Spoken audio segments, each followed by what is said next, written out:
technical difficulties taken care of. We're going to stand and join me in the Pledge of Allegiance, please. I pledge allegiance to the flag of the United States of America and to the republic for which it stands, one nation, under God, indivisible, with liberty and justice for all.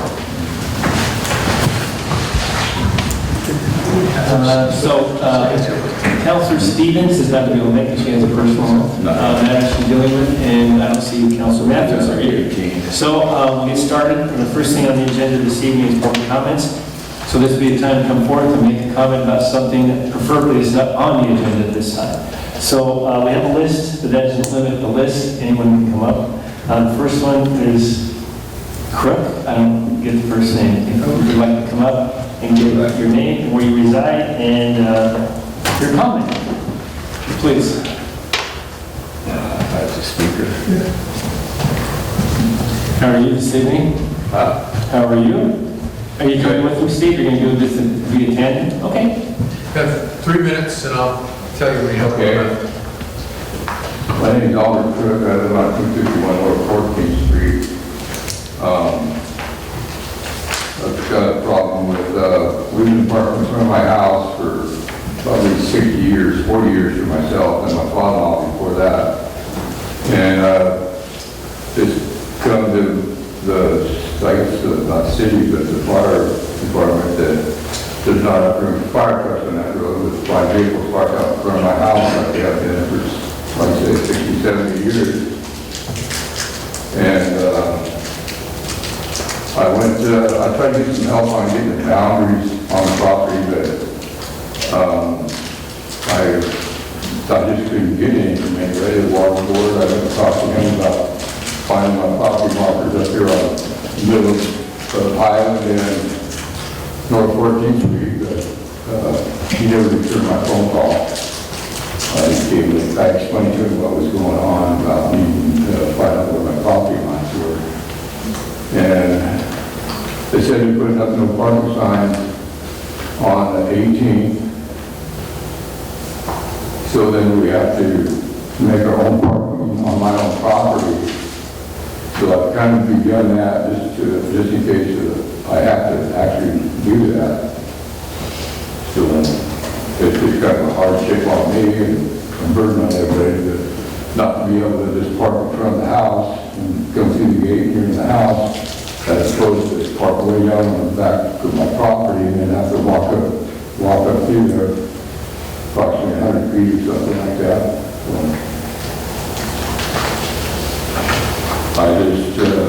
I would maybe possibly give an extension if I don't know who to talk to about giving an extension on this until I can get that all the way. I have to gravel it and all that, so I thought I could use some help there and something too. 1 minute. You want to talk? I'm sure. Okay, we'll start again. On time, Nate? Sure, 1 minute. It's up to you. Yeah, that's fine. We have 2 comments. You got 3 minutes. 2 different items. My name is Steve Jensen, I'm the county assessor. Mr. Crook came to me and asked if we could document where the edges of the street are. And failing that, where's the center of the street? So there's no survey monuments that we can find anywhere. There should, I've got a couple of maps I've passed around. The North 14th has a grove of trees and grass on a little hill that's about this high, dividing the upper from the lower lane. You can't cross from lane to lane. It's a pretty good permanent barrier. So we looked up, I can't remember the name of the street, the next one to the north. Supposedly, according to the plat maps, there's a monument right at the center of that intersection. And there should be other monuments, but they've been paved over and torn up, and they are no longer there. So I suggested Mr. Crook go to the water board, since there's several shut-off valves, and they have permanent fixture there. They should know where the middle of the street, and they couldn't help it. But we're kind of at a dead end here trying to resolve the parking issue. Now, he's on the west side of the street, and if you can see by the image, there is no parking on the west side of his property. That's the 20-foot drop-off down on the Ocean Boulevard. The only parking would be right up against their fence. And like you said, it's been there for 60 years or 70 years. So I looked at other solutions to it. The only other solution to park on 14th is to park up on the east side of 14th, which is on the upper level. And really, to get access to his house, that's a non-starter. So I looked at other possible streets. North 12th is the same way. North 12th is a street with a big rock wall that divides one half from the other. Same side street, they're both 60 feet platted streets. And obviously you're not going to cross from left to the right lane on 12th. But what I would think is if there's no parking signs going to go up in front of Mr. Crook's house on 14th, then we should have no parking on North 12th either. And there's probably other streets around like that. I don't know if the city engineer has other maps and monuments to show where things are, but I'm just trying to add to the, take away from the confusion. And if I can be of any help, please call me. Okay. So, is Nicole or Mark, is this the one that we got a notification on, like an email, or Jan, or whoever? Yes. Was there firewood out front too? There was wood and vehicles, yes. That's when you got the email on. So is there any way that the parking can be accomplished here with fire services still being in a 60-foot platted street or not? Now, he'd have to make some parking on his property, or how would that work? Yeah, the paved surface is roughly 12 feet wide, and that's really what we're looking for. And my fire code actually says 20 feet is the minimum code, but that's wrong to enforce that standard now. I agree that there are streets all over the city that are narrower, that maybe shouldn't have parking on either side or parking on one side only. But in this particular case, Mr. Crooks was addressed because of a complaint. You mentioned the firewood was there and the vehicles in the roadway, so you couldn't drive the vehicle through. He has done a very good job, I might say, of cleaning up the majority of it. But there's still some vehicles there. You can drive a vehicle through now, but as far as a fire truck goes, we'd like to have as much clearance as we can get, but 12 feet, we really need that whole width so that we can drive through there safely and provide service. I'd be happy to answer any questions. So you need 12 feet or 20 feet? 20 feet is the fire code. 12 feet for a driveway, which essentially we're treating it like a driveway instead of being a public street, because we're not going to get 20 feet because the topography doesn't allow it. All right, so is there any way for him to correct the situation so we can park and still get it, because I haven't been there? In conferring with our fire marshal and public works director, we believe there's ample parking or space on his personal property. He does not have a garage, but most of his neighbors do have a garage, including a driveway. And essentially, he's using the street as his driveway. There is a burden on him, and it's been there for quite some time, or the conditions have been this way for quite some time. There is a little bit of a burden for him to gravel it or even pave it. But at this point, we don't feel that that's a city's responsibility. So Nicole, you want to chime in here? I'm not sorry. I don't know to add much more to that conversation. I think we've had stuff out there to look at the space and to ensure that we can travel and to cover the area beyond just that single residence. We want to be able to have access to all the residents in that area as much as possible. That's pretty concentrated too, the number of houses that are in that area, and there's not a whole lot of access up there, is there? That's true, there are a couple of homes that utilize that roadway. And that's our concern, is not just for Mr. Crook's home, but also for the neighbors, that we would be able to gain access through there. So if he gravels whatever he needs to, then that would take care of it? So then he could park off the street? Yeah, we believe so. I mean, this time of year, we don't even need gravel, but by October, it'll be damp and it'll be just a mess. So graveling is probably the minimum, but that's entirely up to him as far as how he wants to address that. I don't know how the Public Works Director feels about it, but an extension, because of the work he's been doing, an extension might be reasonable, but that's council's decision at this point. North 14 is two sides, right, with a tree median? That's correct. Couldn't fire trucks use the opposite side and go across the median through the tree? We could use the opposite side, and we may use the opposite side. There's homes that are associated with that as well. On both sides, yeah. Correct. There's parking on both sides now? I just meant there's two roads, because they're with a median. and- Essentially, Oh, I see. two directions. Yeah. So, Tree lines in between, street here and street there. okay. Couldn't we just offer an extension, since he's been doing such a great job cleaning it up? And what's a reasonable extension? So, Mr. Crook, what kind of extension are you looking at, timeframe? Maybe 2 weeks. Okay, so at our next council meeting, it should be rectified then. Which would be, that'd be a month.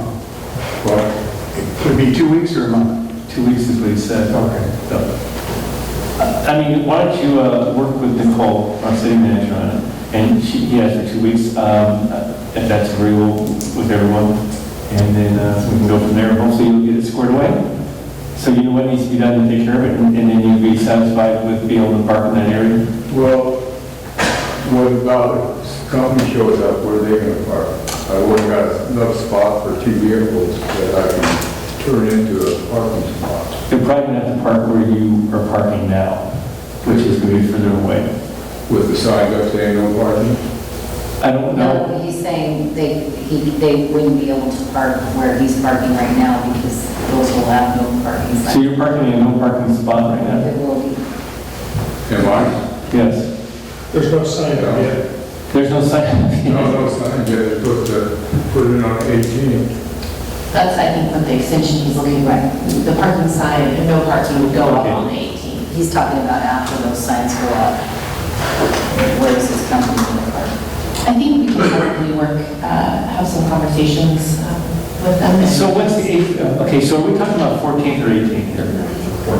14th Street, the 18th of August, Okay. this Friday is when the signs are going to go up Okay, so on 14th. on 14th. Okay, gotcha. All right. Which is over from well. Okay. In 2023. Okay, so so as he stated, after the 18th, the no parking sign will go up, and so no one will be able to park on this street. Is that what you're saying? That's correct. Because you won't be able to meet the criteria or the width that's necessary. That's correct. All right. Chief, is it reasonable to have an extension, a couple weeks for him to finish what he's doing? Yeah, Before the parking sign. we've been working on this issue since May. 2 more weeks, or it would not be a horrible inconvenience. I think it's reasonable. I think we decided 2 more weeks, but I guess the question that follows after that, with no parking on 14th Street, then, there will be no parking allowed because of the width, right? There's no way to resolve that. That's correct. Am I right? To answer his question about where does my company park? Unfortunately, fortunately or not, unfortunately, the city's under no obligation to provide on-street parking anywhere in the city. So when people come to visit me, they usually have to park down the street a ways. And so it's, I understand, but I don't know, where would they park? That's what they may have to walk a little bit. okay. Well, all right. Well, Mr. Mayor, to be clear, they may have to walk a little bit, or perhaps one of the vehicles that you have placed in your driveway could be moved and you can park there. Moved into what?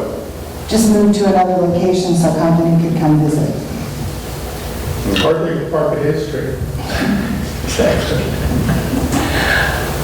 Well, I think that, anyway, in 2 weeks, let's have, revisit this and see where we're at and make sure that there's no options here before we put no parking. What also concerns me is that if this is allowed in other areas and we're not enforcing the same regulations, I have heartburn over that because then we're not enforcing the same regulations throughout the city. So if we start doing this, then I think we're going to find ourselves in a position that we need to start thinking about doing this in other spots also that we haven't been doing. So I don't know how we are going to do that. I guess what I'm saying is if we start doing this, how are we going to start doing it everywhere else? And then how are we going to determine what needs to be done? I don't know. That was my concern. Because eventually somebody's going to show up like this one. We had a complaint, I believe, and then we went out and reviewed it. So I would expect that this is going to happen again if what Steve stated is going to be the case. So in other places, so I don't know. I agree. I think if we're going to start this for one, it kind of triggers action in other areas, and we need to be real about this and equitable. But then on the flip side, Mr. Crook, what you need to understand and what the chief is trying to tell us is that the reason that this is being talked about is for safety. If there's a fire and they can't get through, not just are you in jeopardy, but everyone on that street is in jeopardy of not being able to put the fire out. And this thing could spread and be a big issue. It's, it's a life and safety type thing. So it's not that we are trying to be really strict about the parking. It's more about safety and life is what we're looking at. So I hope you understand that. If my house was on fire, they wouldn't fight that fire from North 14th that's next to my house. They would actually fight it from the upper road. I've been told this from several people, that they wouldn't put their fire truck that close to a fire. They would just fight from the upper road, which is wider than the road down there where I'm at. But that road, My vehicle across the road, there's 12 feet there, easy. It's just down past my property. They narrow that road down to about 10 feet wide down there.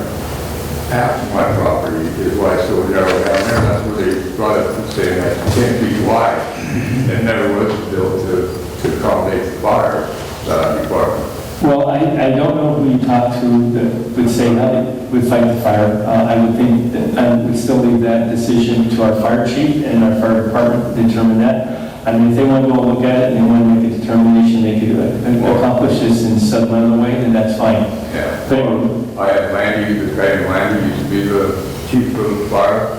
He came over and looked at it and told me that they wouldn't fight it from down there. That road, they'd fight it from up there.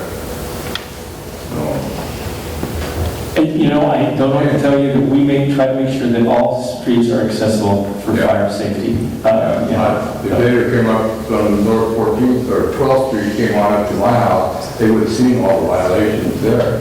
I mean, there's a lot of violations, people parking on the sidewalk, cars hanging out into the street, the car, I mean, it's Well, that's why we I just, almost feel like I'm targeted, it's what it feels like. I was hoping that you were listening, that I had asked the staff to come back at next council meeting and have a discussion about this, because there's other issues that aren't going to be pending, like yours, that are probably going to have to be addressed. So it's something that we're going to look into. So, anyway, I appreciate you coming here. Hopefully we can get this taken care of, and you can get your gravel done, and you can start, at least you and 2 cars in park. Should I look up with her about what I need to do or what needs to be done? Yeah, that'd be great. But I think there's a 2-week extension from what I understand. All right, All right? that'll work. But you can get hold of the city manager, and her office is just through those doors and to the left, and Christine's her assistant, and one of those 2 can help you. All right? Okay. All right. All right. Thanks. Thanks. Steve, thank you. Pleasure to see you. All right? Okay, the next public comment this evening would be, we got Steve already. John Chaplin.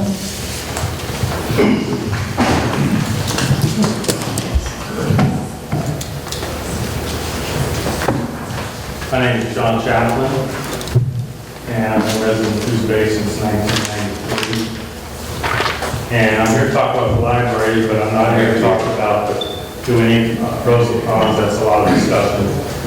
And what I'm here to talk about is this body's response to the last election, which was a landslide. In case nobody knows what the definition of landslide is, no, on the library, it was a landslide. And the response seems to be, well, let's plow ahead. How do we convince these people?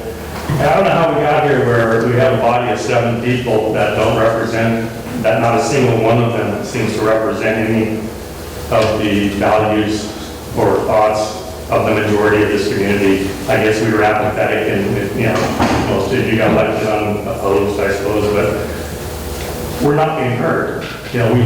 We're not a liberal community. And I looked at this, the library poll, and it's got a ton of issues. I don't know who's picked that thing apart, but you guys got put together. There's so many problems with that, but I just can't get into it. But I'd be happy to explain what I noticed about it if anybody's interested later. But there was a correlation, there was a direct correlation between political affiliation and results on that survey. It seems like more conservative people were the people that were saying no. And the more, for lack of a better word, the Democrats seem to be more in favor of it. Independents were kind of split. We're a community that said we gave 2/3 of our vote to Alex Carlotto. We give 2/3 of our vote to Christine Drazen. We're not a Democrat community, and it's been that way as long as I've lived here. So, better, we have Nate at 300 an hour watching the stopwatch, but so the problem is that you guys aren't listening. I watched 2 times. I watched your last meeting of the special meeting. I didn't attend it, but I watched it online and listened to you. And all you're talking about is how we can propagandize people to try and get that 10% to vote how we want them to. But you're not listening to the 60% that said no. Just like you're oblivious to it. You're just going to plow ahead. It was evident to me that you have no intention of doing anything but building a new library. It's like this. Do you guys want a library? No. Okay, where do you want it?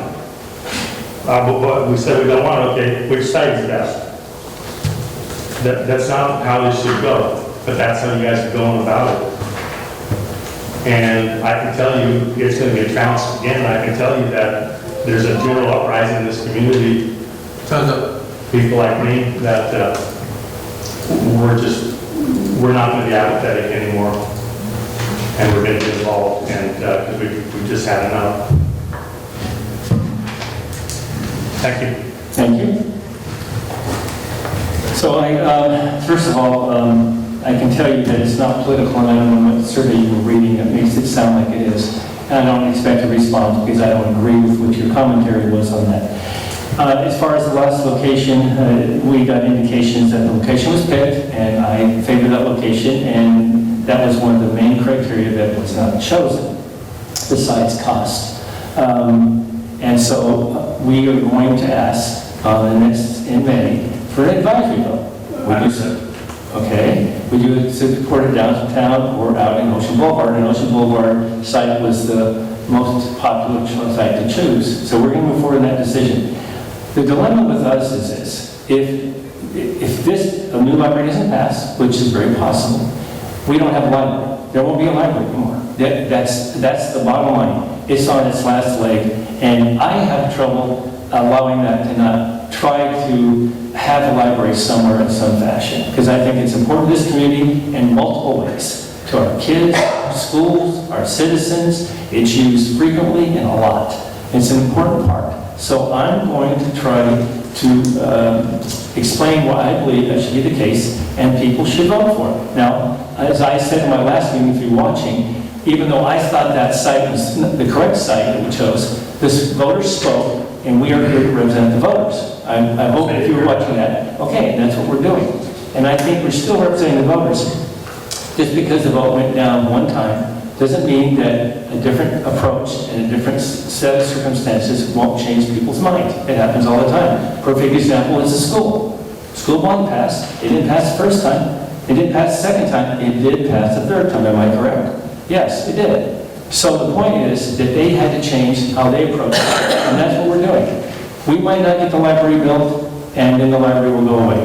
That will be up to the citizens to decide, and that's where we're at. All I want to really emphasize here, it is not political. So I don't know, I don't see anything other than... Results were politically. Sir, you made your comment, now it's my turn. Well, I'm not going to sit here and have you Well, lecture me. but I'm telling you, you didn't say Republican. If I can't respond, I don't want to All right, hear your we're lecture, done. okay? So We're that's done. wrong. We're done. Mr. Mayor? Thank you. I think the question was not, do you want a library or don't you want a library? I think the question was, would you fund a library in John Toppett's Park?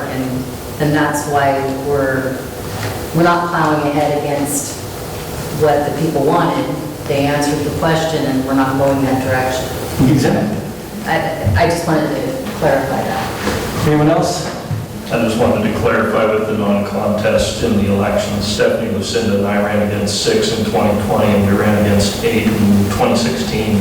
That was the record level of competition in over a decade. So we have run against other people and been elected from various parties. I appreciate your comments. I appreciate you coming here and giving us your opinion. This is a body that is not political. We are nonpartisan. We all have a political affiliation, but when we sit at this dais, we really are trying to make the best decisions for this community. And I think the mayor and Stephanie explained very well that yes, we did go out for a vote, and you are absolutely right. 2/3 of the people said we do not want a library in John Toppett's Park.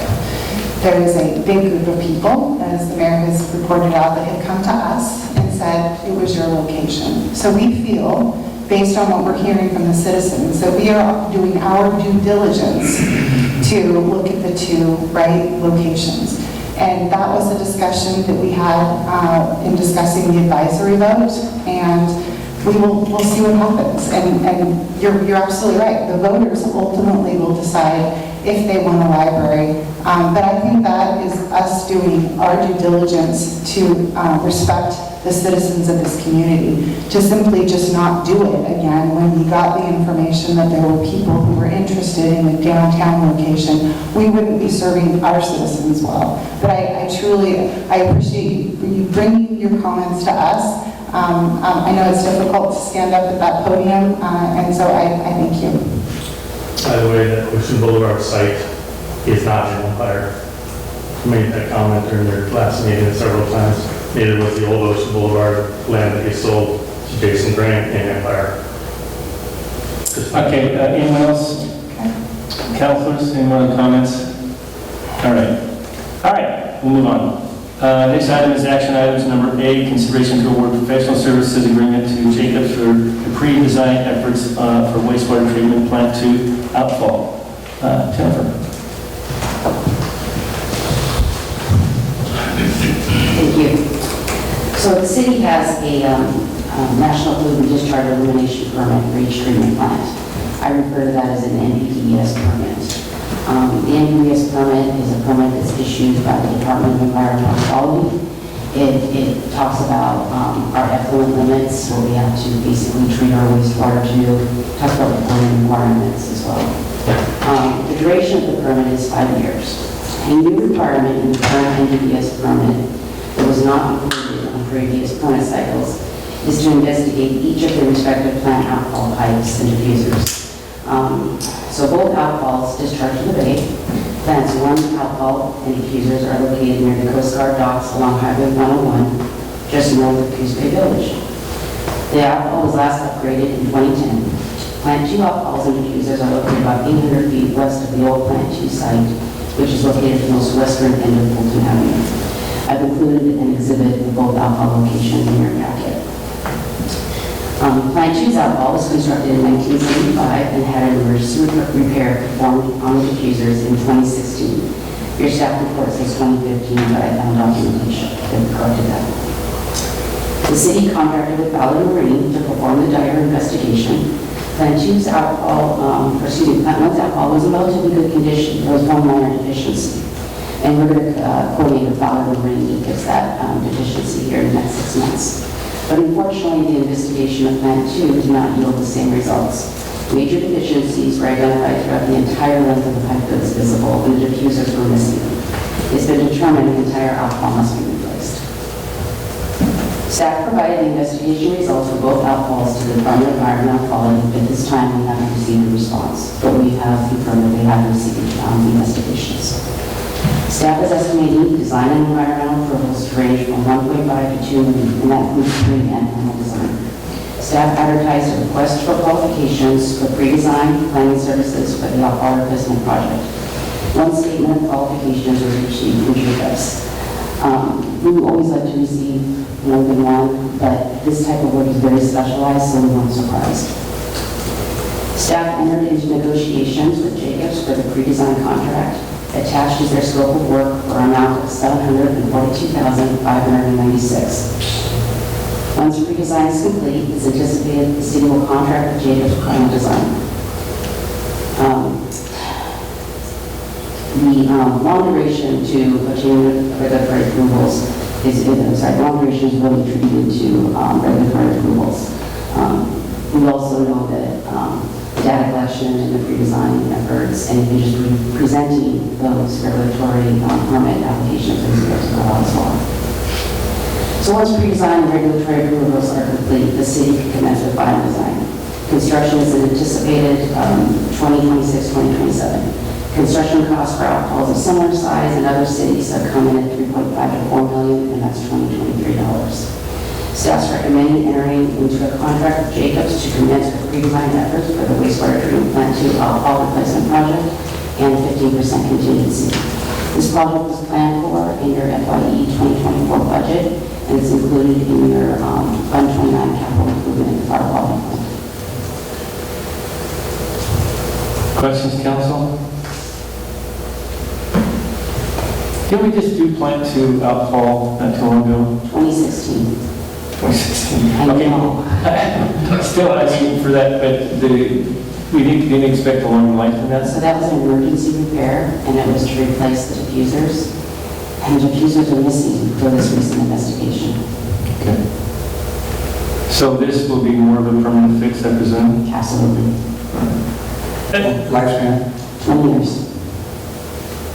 I was just trying to remember I think I got it. I just left it on this time. If I remember right, the last time we had work done on the diffuser, the contractor botched it, unless that was a different piece. It's good memory. Would that be related to why we have to replace it again? That could be one contributing reason. Have we approached them about that? I'm looking here at me. One thing that we were unsuccessful in getting during our legal negotiations I remember it was quite the contest. was the video confirming installation. Okay. So that's not an avenue, I presume? It was We had that discussion too, didn't we? I forget exactly who botched it up, but it was something to look into. The statute of limitations is less than that, and if we knew they botched it back then, the statute of limitations probably already expired. So it probably is not a very viable claim. We could talk a little bit more about that. I remember it, but I don't remember all the details.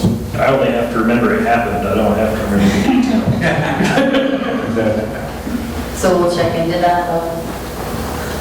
Pardon? We'll check into it? Yeah, check into it. So what action do you need for us today?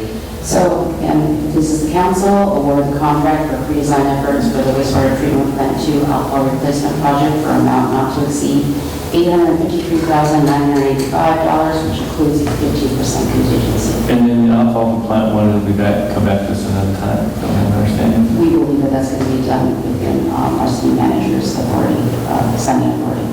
Okay. Okay, council, how do you want to proceed? I move we award the contract for pre-design efforts for wastewater treatment plant 2 outfall replacement project for an amount not to exceed $853,985, which includes a 15% contingency. Second. Moved and seconded to award the treatment plant to outfall replacement. Any other discussion, comments? Hearing none, I'll call for the question. All in favor, say aye. Aye. Any opposed? Hearing none, it passes.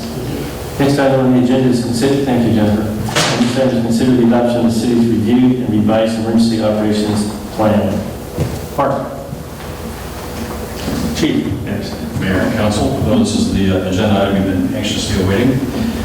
So the city's emergency operations plan is an all-hazard, all-scale plan that provides a framework for the city of Coos Bay to respond to and recover from emergencies or disasters. This is a little pamphlet. The emergency operations plan consists of 4 distinct sections. There's the basic plan that provides an overview of the emergency management system, legal authority, assumptions, and concepts of operation applicable regardless of the type or size of an emergency. Then there are 15 emergency support functions, which are functional, operational level documents that identify the primary and support agencies as well as their responsibility in each phase of the emergency. Some examples of emergency support functions are communications, mass care, or emergency housing. The third distinct section is the 9 incident annexes. Incident annexes provide specific guidance for each of the 9 identified types of man-made or natural threats that are identified in the Coos County Hazards Mitigation Plan. The most common threat to our area is windstorm or severe weather and windstorms. We experience those almost annually, sometimes even a couple times a year. But other examples of natural man-made disasters that we are susceptible to would include landslides, earthquakes, tsunami, flooding. But there are 9 of those. The last 5 are support annexes, and they provide guidance that are not identified in either the emergency support functions or the incident annexes. Some examples of those are damage assessment, training, or continuity of government. The emergency planning is a continuous process, and staff are tasked with a periodic review of the plan to ensure accuracy and to address gaps in the planning. This year, staff have reviewed or revised the basic plan, ESF 8, which is public health and medical services, ESF 9, which is search and rescue, ESF 15 is external affairs, incident annex 4 is hazardous material spills or releases, incident annex 5 is flooding, incident annex 6, wildland fires, and then support annex 2, which is evacuation and shelter in place, and then finally support annex 5, which is the declaration of an emergency and those procedures. No significant changes to the emergency operations plan were needed, but staff did update the emergency contact numbers and fix significant formatting inconsistencies.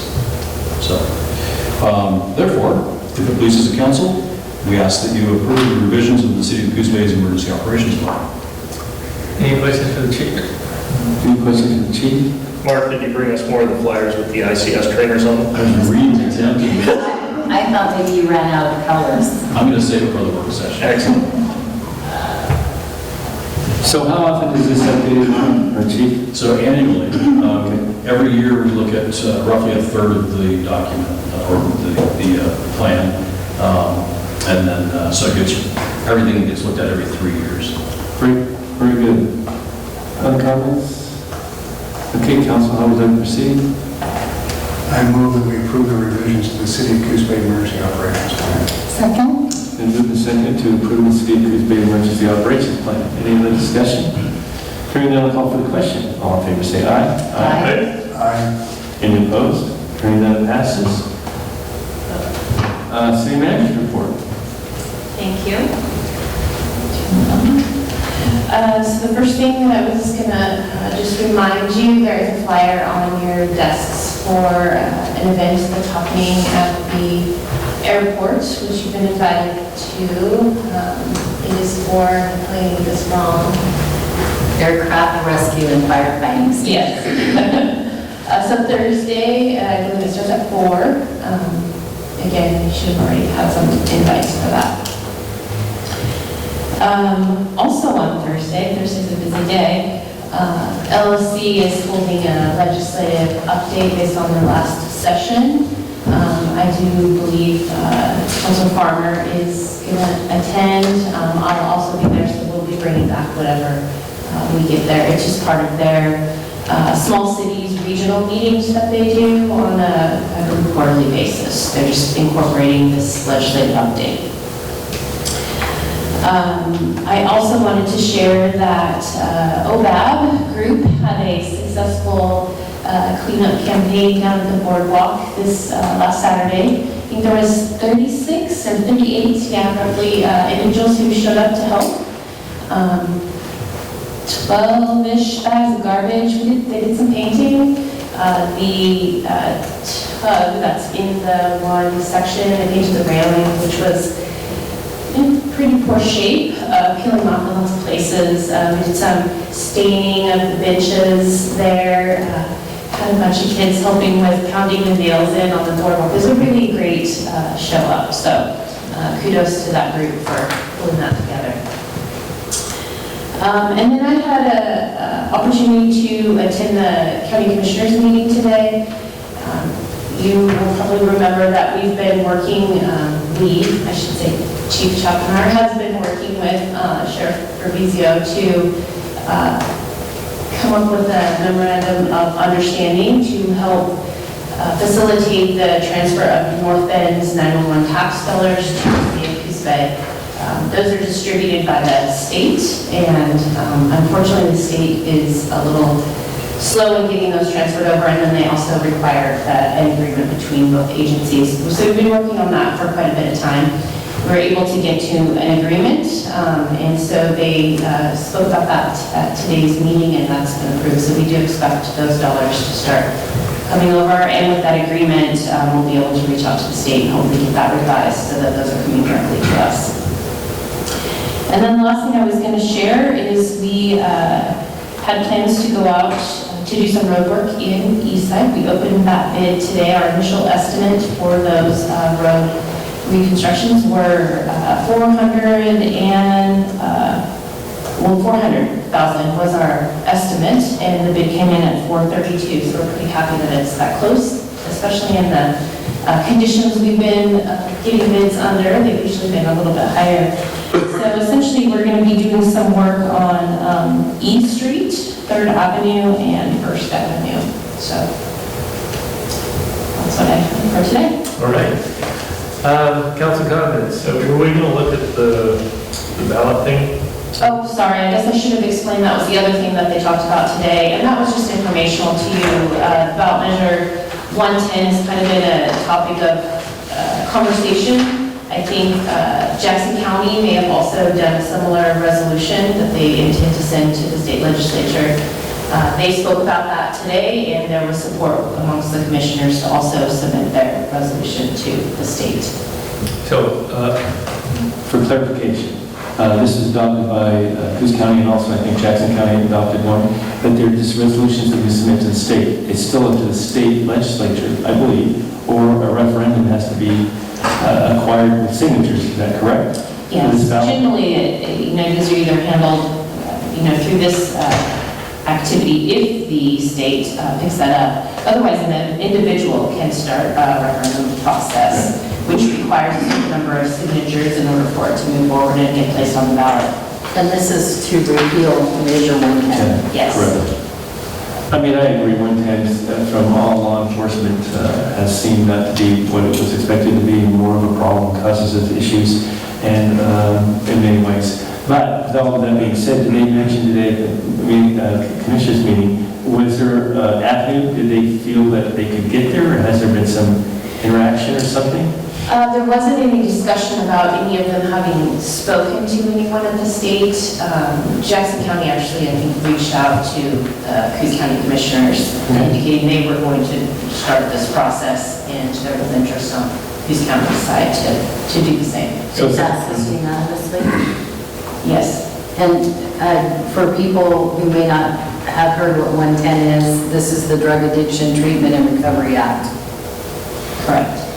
For a mention, I thought it happened recently, but I guess it was a month ago, the program and implementation manager for this program gave a resignation effective immediately, citing malicious negligence on the part of Oregon Health Authority staff and mismanagement of funds. So, not great. Oh, Charlotte. Do we have a public comment that you want to make, Charlotte? Yes, if it's appropriate for me to make a public comment at this time on the topic. Sure. All right. Did you want to give your name and where you reside, please? Sure, my name is Charlotte Carver. I'm a resident of Bandon, Oregon. I'm also a member of the Coos County Local Alcohol and Drug Planning Committee. So we are the mandated committee that is responsible for identifying needs and establishing priorities that relate to drug and alcohol prevention, treatment, and recovery services in Coos County. We're a cross-sector committee with lots of folks, including folks from law enforcement, from treatment programs, healthcare providers, prevention programs. We just completed a needs assessment and a strategic planning process and have a pretty lengthy report on those findings. We've also done a couple of presentations about our findings and would be happy to share that with the City of Coos Bay. My recommendation is that this is a pretty big topic, looking at Measure 110, the impacts of Measure 110. It is true that there is quite a lot of criticism of Measure 110. The rollout of Measure 110 has been rocky, to say the least. However, there are $4.7 million going to different programs in Coos County to expand access to treatment programs. So really, it is a more nuanced issue, and I would just urge you to take a longer time to discuss whether or not you want to take an official stance on repealing Measure 110. I would really encourage that the council engage with the Alcohol and Drug Planning Committee. We would love to come and share information with you all. I'm also happy to share the report just via email and you can read through it. But thanks so much for your time. Thank you. No, I'm more than willing to have you come and give us some indication of your feelings and some criteria that you've accomplished. May I ask you this, were you in the county commission meeting today?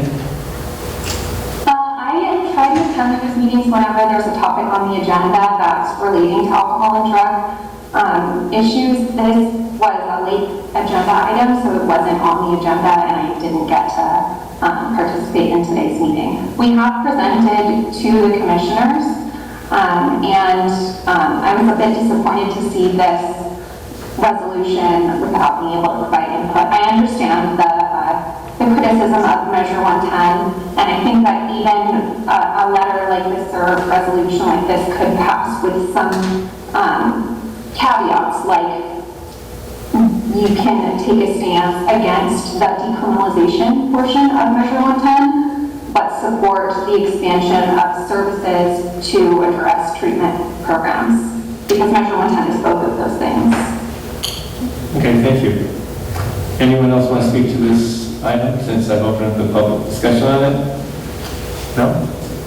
All right. Anyone else on the council before we move to council comment? Nicole, did you have another comment? I don't. Okay. This is something that we could hear more on, a report from them, if they're willing to do that. Well, I did. I invited her to. Okay. I'd love to have her come and make a presentation, so you can always get a hold of our staff, and we'd be glad to put you on the agenda if that's what you decide to do. All right. And just to clarify, what was shared with you was informational, Right. something that our county it was not necessarily a presentation for action from you. No, I get it. No, I understand. Right. Right. I mean, I guess that's something that the council should decide to do, but that's definitely not on the agenda at this time. Right. All right. Troy, comments? Council comments? Nothing. All right. Stephanie? Well, I had a few things I wanted to mention. This weekend, coming up on Saturday, the Coos Bay North Bend Rotary Club is going to be doing a park renovation. They're going to kick off that park renovation project at Airport Heights Park. And so, while the district is waiting for a few pieces of equipment coming in for the playground, they want to make it usable, and so they're going to be painting some of the play equipment in there, and also refilling the sandy areas. So if anybody is interested in coming out and helping, I always say many hands make light work. And so it's open to the public and it'll start 8 o'clock on Saturday, and that's just off Colorado, just past the turnoff for the terminal. So Airport Heights, park, painting, and cleanup. Also, I, through work, also worked on the Chamber of Commerce committee that is looking to hire the executive directors. Replacement Tim Slater will be retiring at the end of the year, and I think that they are getting very close on that, so there should be more to come. And then just a couple of questions for Chief. Which one? Yeah, we do have two chiefs. Chief Chapinar.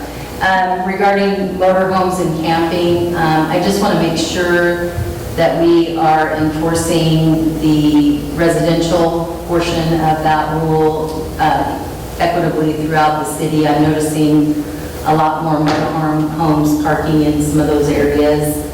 And I know people need places to sleep at night, but we do have rules regarding the residential areas, do we not? Absolutely, we do, and we are trying to enforce those as quickly as we can. When we become aware of them, we go out and respond and address the situation.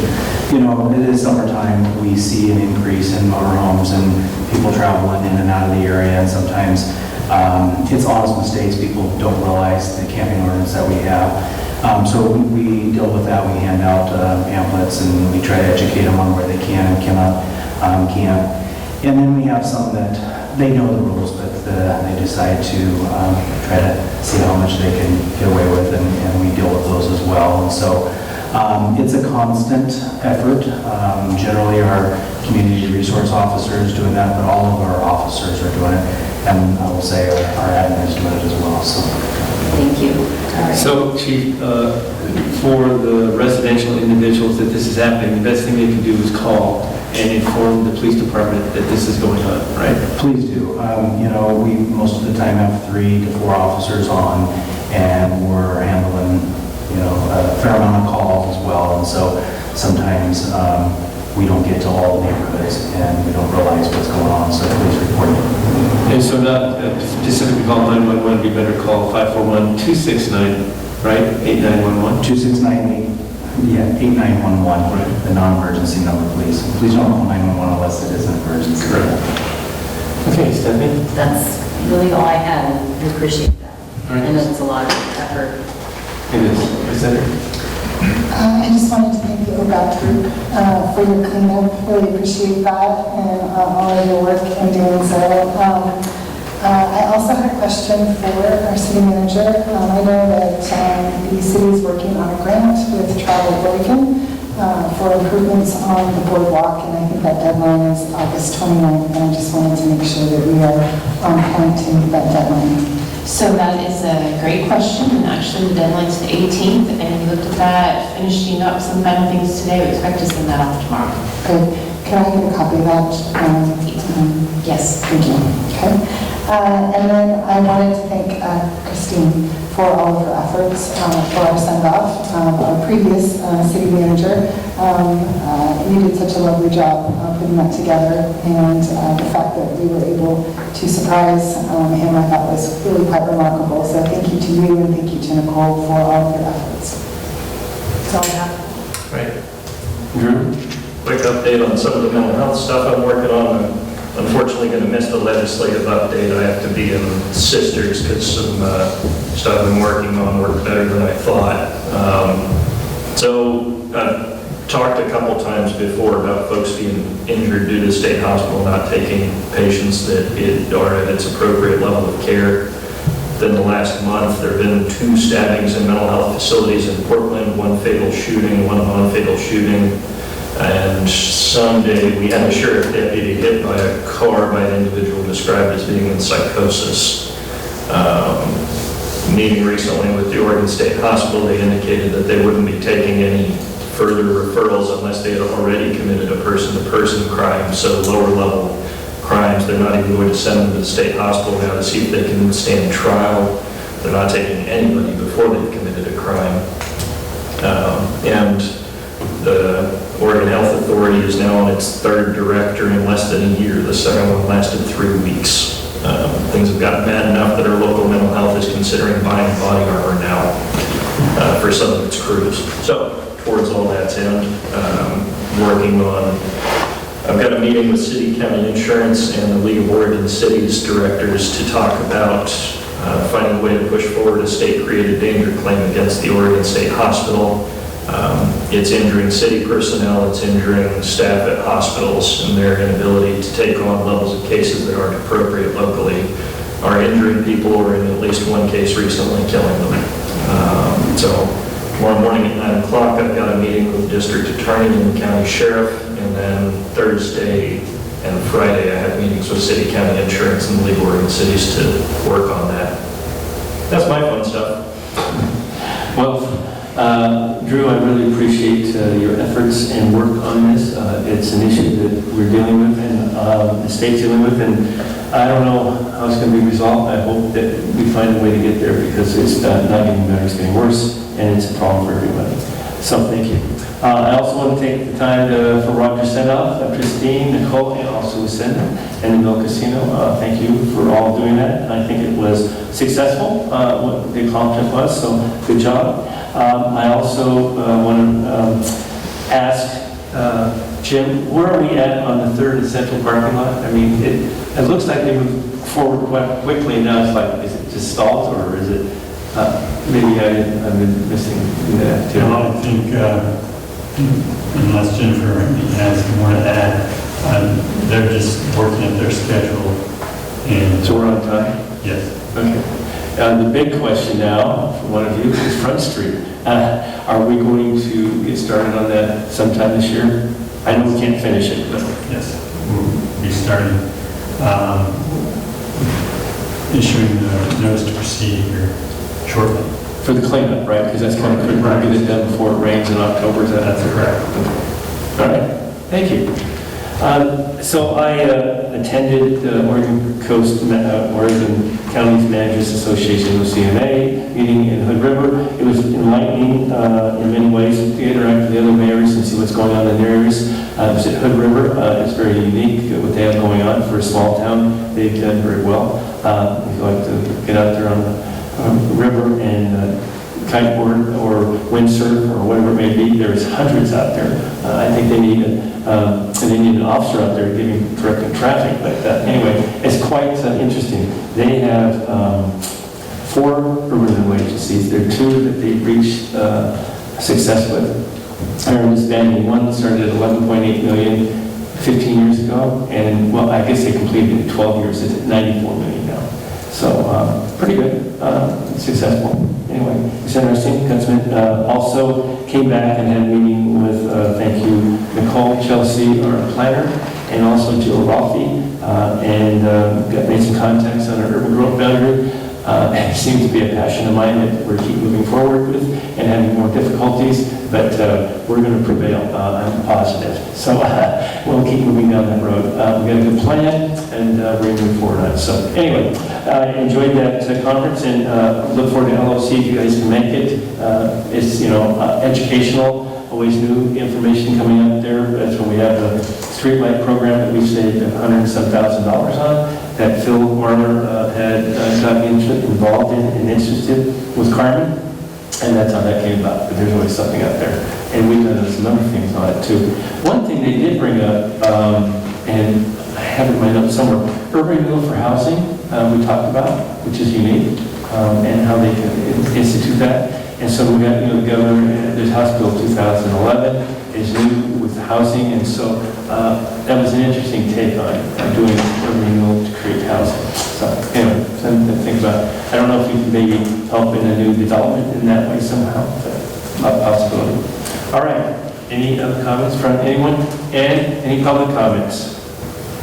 See some friendly faces, just thank you for coming. Anyway, with that being the case, there's no urban renewal meeting this evening, so we'll go ahead and adjourn. Thanks.